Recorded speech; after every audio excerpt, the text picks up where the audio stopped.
Reservation हटाओ आंदोलन में आज हमने अपनी 5 मेजर डिमांड्स को सामने रखा है। मुझे नहीं लगता इनमें से किसी भी डिमांड से किसी को भी कोई प्रॉब्लम होनी चाहिए। हमारा गोल किसी का भी हक छीनना नहीं है, लेकिन अब टाइम आ गया है कि रिजर्वेशन में रिफॉर्म्स की डिमांड की जाए। 3 अगस्त को जयपुर पहुंचो का ऐलान करो और आने वाले दिनों में अगर 3 अगस्त को लाखों की संख्या में जयपुर आए तो दिल्ली की सड़कें जाम कर देंगे, मेरा वादा है। आरक्षण हटाने की बात जैसे ही शुरू होती है वैसे ही ये आरक्षण जीवी बिलबिला उठते हैं और वो आरक्षण के खिलाफ बोलने वालों के साथ मारपीट करने और धमकी देने पर उतर आते हैं। ये कोई आम पब्लिक की बात नहीं कर रहा हूं, ये बात कर रहा हूं ऐसे लोगों की जो सरकार में बैठे हैं, जो मंत्री के पद पर बैठे हुए हैं और जो खुद को दलितों के मसीहा कहते हैं। हालांकि तथाकथित ऐसे मसीहा सिर्फ और सिर्फ दलितों का उत्पीड़न ही करते रहते हैं। वो कभी भी अपने ही समाज से आने वाले लोगों का भला नहीं कर पाए,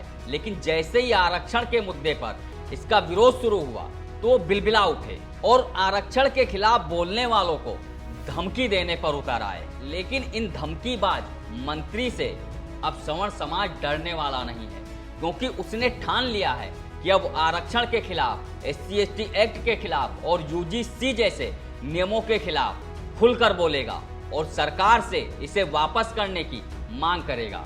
कुछ दिन पहले सोशल मीडिया पर शुरू हुआ आरक्षण के खिलाफ आंदोलन अब सड़कों पर होने लगा है और इसका गवाह बना है महाराष्ट्र का नागपुर। जी हां, बिल्कुल सही सुना आपने।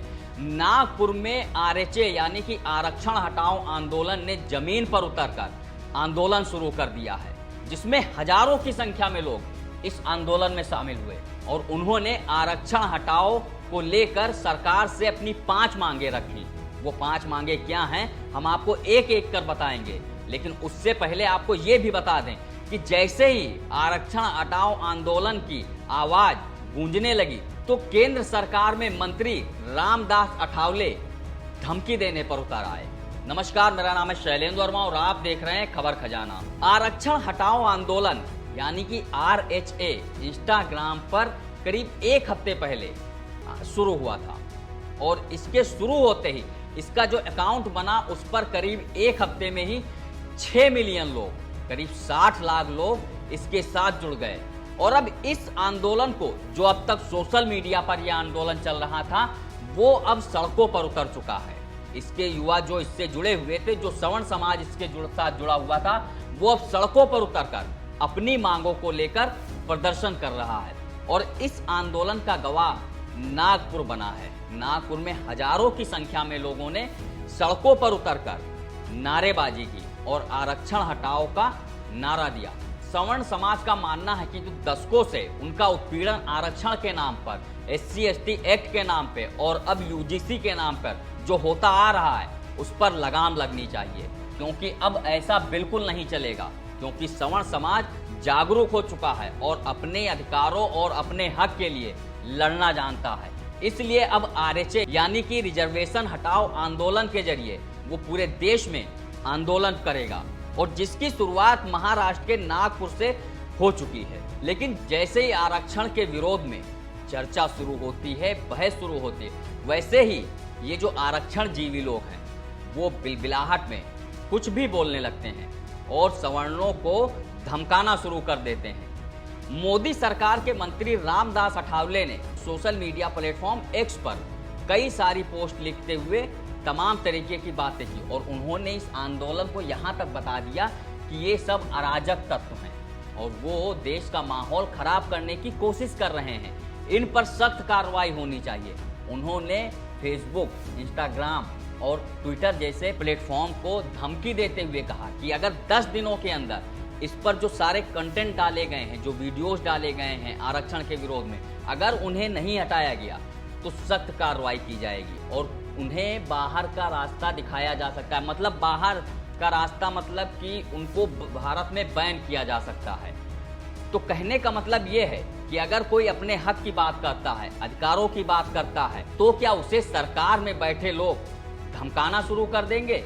रामदास अठावले ने X पर जो लिखा उसे भी आप सुन लीजिए। उन्होंने लिखा कि कुछ अराजक तत्व देश के खिलाफ साजिश रचकर हमारे युवाओं को भड़काने की कोशिश कर रहे हैं, लेकिन वे कान खोलकर सुन लें कि किसी का बाप भी हमारे आरक्षण के अधिकार को हिला नहीं सकता है।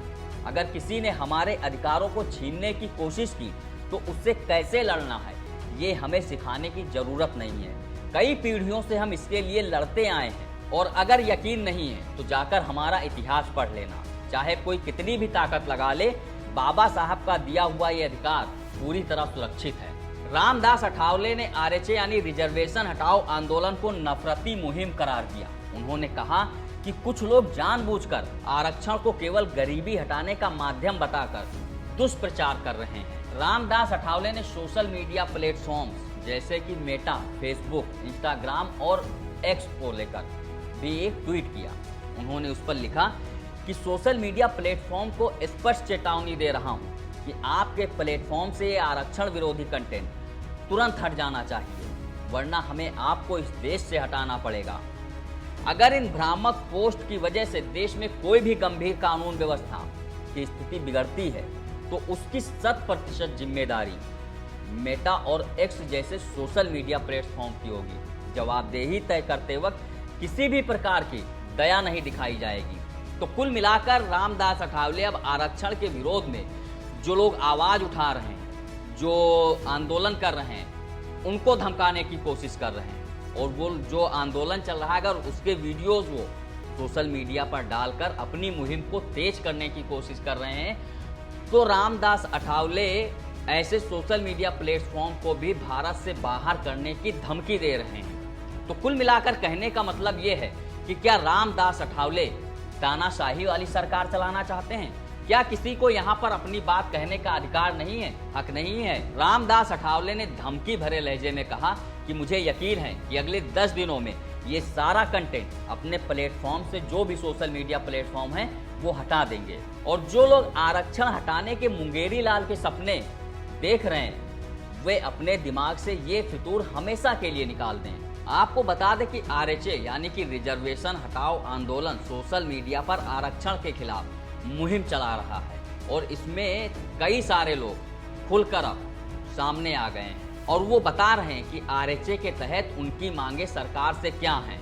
उसे भी आप सुनिए कि वो जो आरएचए है उसने अपनी 5 मांगों में क्या क्या रखा है। रिजर्वेशन हटाओ आंदोलन में आज हमने अपनी 5 मेजर डिमांड्स को सामने रखा है। मुझे नहीं लगता इनमें से किसी भी डिमांड से किसी को भी कोई प्रॉब्लम होनी चाहिए।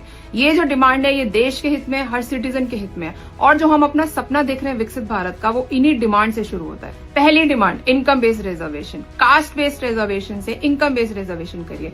गरीबी की कोई जाति नहीं होती, जो गरीब है वो गरीब है, उसकी आप हेल्प करिए, चाहे वो SC ST OBC से हो, चाहे वो जनरल कैटेगरी से हो। दूसरी डिमांड 1 फैमिली 1 रिजर्वेशन 1 टाइम। अभी क्या हो रहा है, पेरेंट्स भी रिजर्वेशन यूज कर रहे हैं, बच्चे भी रिजर्वेशन यूज कर रहे हैं, उनके आने वाले टाइम में उनके बच्चे भी रिजर्वेशन यूज करेंगे, तो ये बंद होना चाहिए। एक फैमिली में एक ही मेंबर को रिजर्वेशन मिलना चाहिए। सेकेंड, इसी का सब पार्ट है 1 टाइम रिजर्वेशन। अभी क्या हो रहा है, एजुकेशन में रिजर्वेशन यूज कर रहे हैं, ग्रेजुएशन में, पोस्ट ग्रेजुएशन में, PhD में, फिर जॉब में यूज कर रहे हैं, प्रमोशन में यूज कर रहे हैं, ये सब बंद होना चाहिए। 1 टाइम रिजर्वेशन या आप एजुकेशन में यूज करिए या आप जॉब में यूज करिए।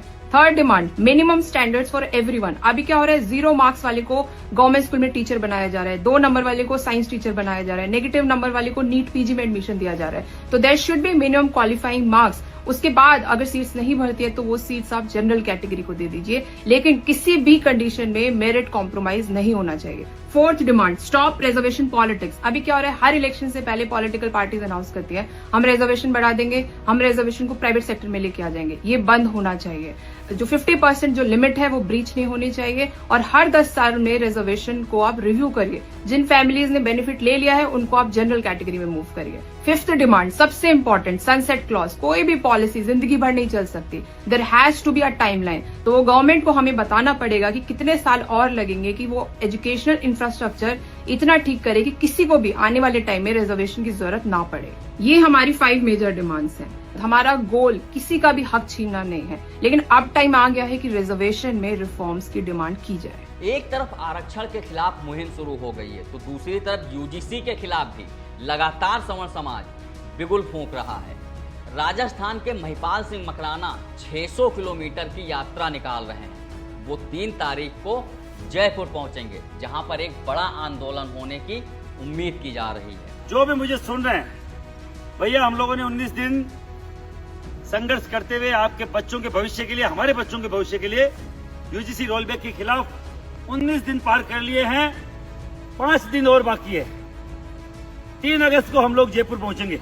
इस आंदोलन में हजारों लोगों के शामिल होने की उम्मीद की जा रही है। माना जा रहा है कि जयपुर में होने वाले इस आंदोलन में हजारों लोग पहुंचेंगे और वो अपनी मांगों को सरकार के सामने शांतिपूर्वक तरीके से रखेंगे। तो कुल मिलाकर जिस तरीके से आरक्षण के खिलाफ, SC/ST एक्ट के खिलाफ और UGC के नए बिल के खिलाफ जिस तरीके से सवर्ण समाज आक्रोशित है और अपनी आवाज, अपनी मांग उठा रहा है, उससे कहीं ना कहीं सरकार को आगे आकर सवर्ण समाज के लोगों से बात करनी चाहिए और सरकार को बताना चाहिए कि जो ये नियम कानून हैं, जो आरक्षण है, SC/ST एक्ट है और UGC एक्ट है, इसको लेकर सरकार कितनी गंभीर है और किसी भी तरीके से इसके जरिए सवर्णों को कोई नुकसान नहीं होगा। फिलहाल इस वीडियो में इतना ही। बाकी देश दुनिया की तमाम खबरों के लिए देखते रहिए बतकही चौक। नमस्कार।